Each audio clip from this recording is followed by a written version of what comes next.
Dance Dance Revolution is a game developed by Konami in the late 90s, a stable pioneering force in the wider rhythm game genre, and especially in the active rhythm game circle.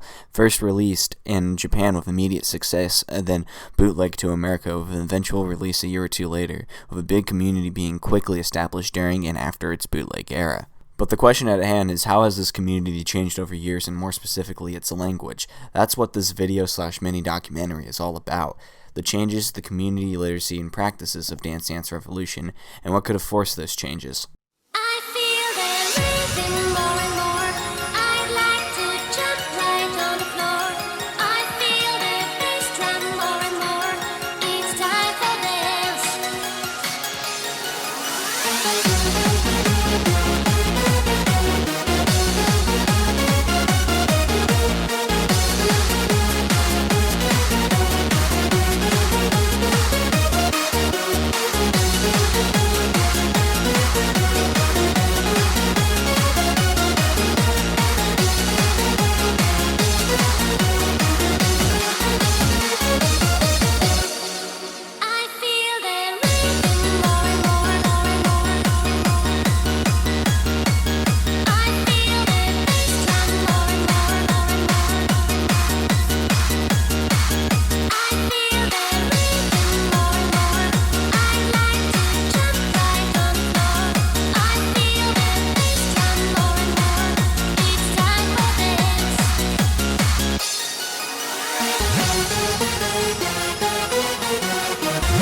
But before we can start, we have to go back. It's 1998, Konami released Dance Dance Revolution in Japan, and well, it exploded. It would change arcade culture in Japan and possibly the world.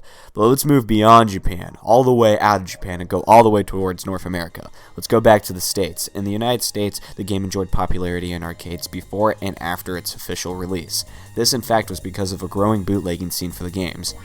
Arcades would bootleg these games before and after its official release. Why would arcades bootleg these games? Well, it was kind of cheaper to bootleg these games. It'd be easier to cut the middleman and get an official release, or before then, you could just get the release without waiting for an official release.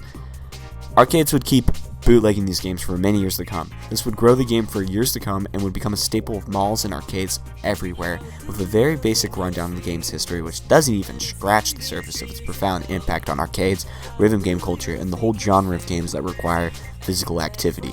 I believe Dance Dance Revolution and its literacy practices were influenced by the games themselves, the rise and decline of arcade culture, and the availability of home kits. We'll also talk about how the language has developed since the 90s to now. Let's go to Dallas, Texas.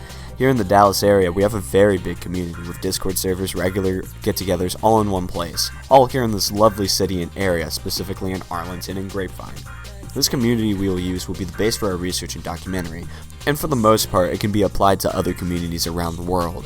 Yes, there will be obviously cultural differences in how languages interpret one another, such as the Polish Dance Dance Revolution community and the Japanese Dance Dance Revolution community, but for the most part, the core of the video is going to still apply. But first, we have to get to work and collect data. According to their article, The Cultural Macroevolution of Arcade Games, Innovation, Collaboration, and Collapse, genres in the arcade video games are not static taxonomies, but emergent cultural ecological forms that are shaped through the iterative and interactions of players. This article mostly addresses how environmental and hardware impacts of games have on communities and the gamers who play them, but it can also be used to explain how environmental factors might impact communication in those communities, especially in its hardware and the actual thing you're able to play it on. Researching this required very careful consideration. First of all, where do I go? Who do I talk to? And the very most important, what are the ethics I must conduct for myself?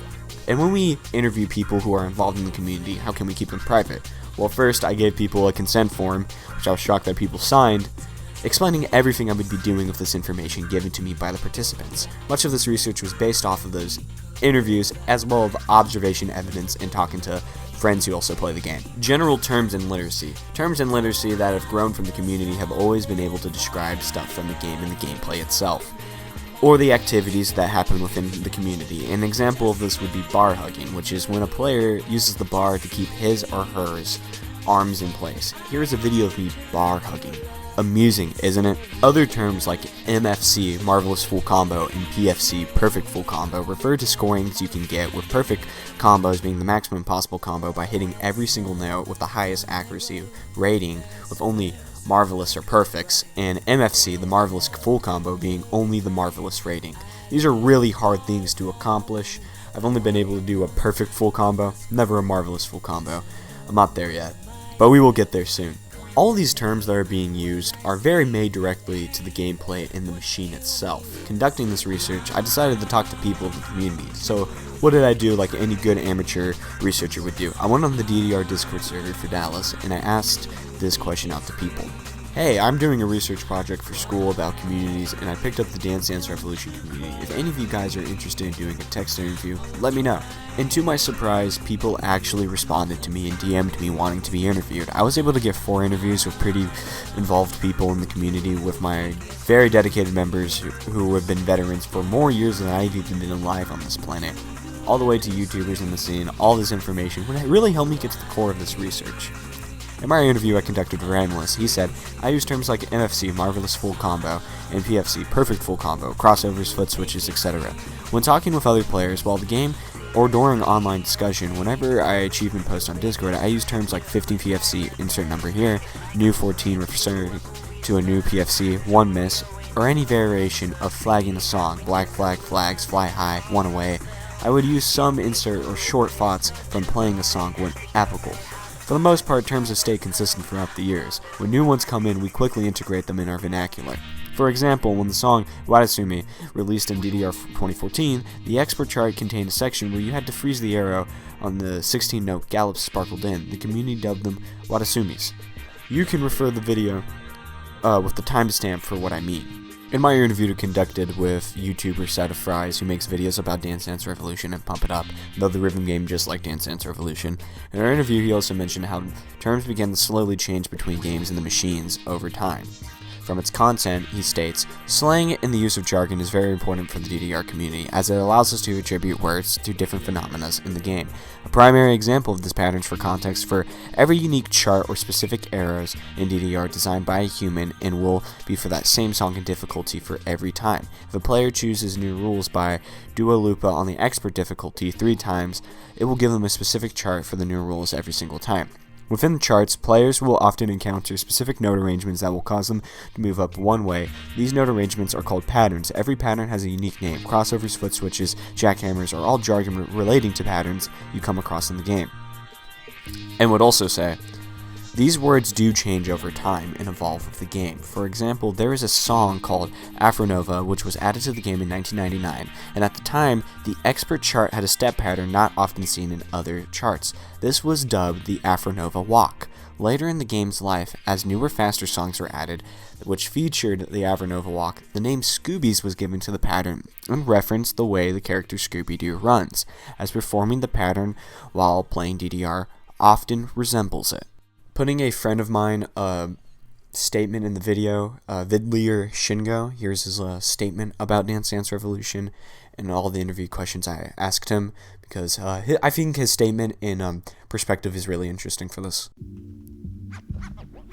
As far as how DDR has changed since I first started playing, I don't know, it's hard to say, right? Because I started playing technically probably around 2010, 2012, a little bit on a pad that, my dad had for the PS2, but I only really started playing in 2018, and I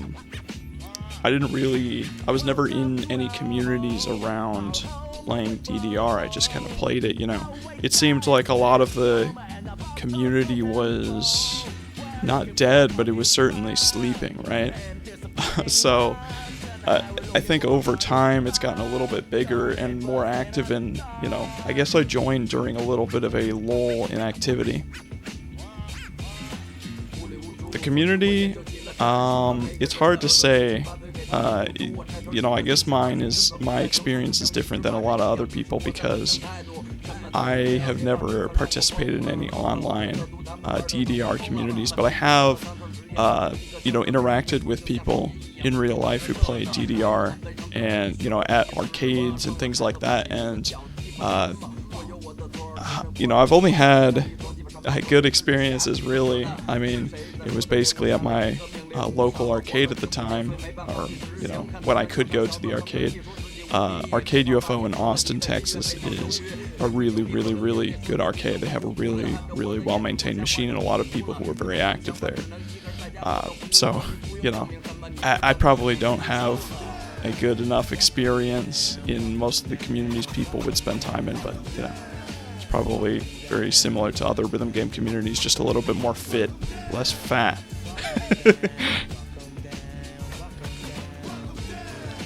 I don't know about slang words exactly. There are a lot of technical terms since people who play rhythm games like to get really, really technical about it.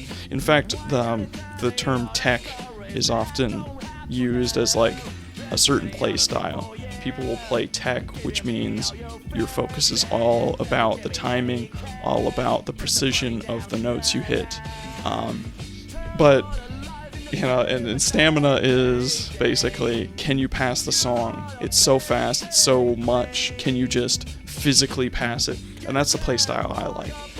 There are a bunch of other ones, but, I never really got into that. I just like to play really fast songs, really hard songs, because it was always a matter of physical endurance for me. Have these words changed over time? In my experience, no, pretty much not.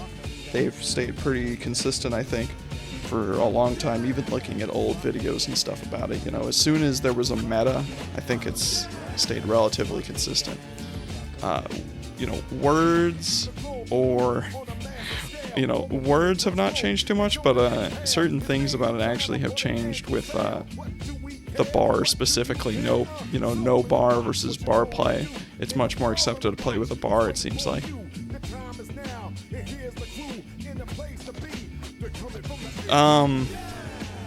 The community has definitely not had much of an impact on me because, as I said, before, I never really interacted with it much, but I would say I never had any issues, as like just a tall, lanky, young guy. DDR was I was pretty much the main category of people who played it, I suppose, right? My identity is just like a dude, a tall, lanky, young guy. It's pretty common, so I didn't feel like I was treated any differently because of that.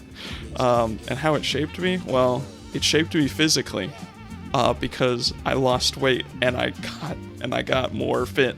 So, it didn't change my identity, but it changed me physically, literally shaped me. I think the only thing that I'd like to add, really, is that DDR is really, really fun, and it's a really, really good way to get into shape and to get exercise, and it's not really comparable to a lot of other rhythm games, because a lot of other rhythm games are basically just about moving your fingers and not really doing anything physically exerting. I think the only other one I can think of is Taiko with hitting the drum, but DDR is basically an entire fitness community, and it's very much overlapping with people who are into sprints and running and stuff. I've seen a lot of people on YouTube who are into that. I think it's great. In these interviews and the other ones that I did conduct, I saw that literacy was driven by just the game and the environment of the machines, not really anything else, maybe except alternative media such as that of Scooby-Doo, but if it is, it's more minimum than the impact that I foresaw. Another example I saw of this was HomeKits. That actually did have a direct impact on its literacy practices because it changed a lot of the terminology that was used instead of going to an arcade. So now you have to use a software at home. In most cases, something entirely different to play on, such as a soft pad or a hard pad. Yes, I'm aware some people are able to have cabinets for their home, but we are not most people, and that's pretty expensive. Like, really expensive. This was interesting. I thought there could have been other factors in this. Again, using the cultural macroevolution of arcade video games, innovation, collaboration, and collapse in states, interplay between technological innovation and cultural diversification suggests that hardware constraints and possibilities do not merely host the games, but actively shape the trajectory of their evolution. What this means is that games are directly impacted by the hardware that limits them. Literacy especially is impacted by all of this. Using the correlation between hardware and community, HomeKits have been seen perfectly for this. The software Step Mania is how most people are able to play the game at home. It's how I play at home. And yes, this is my soft pad setup.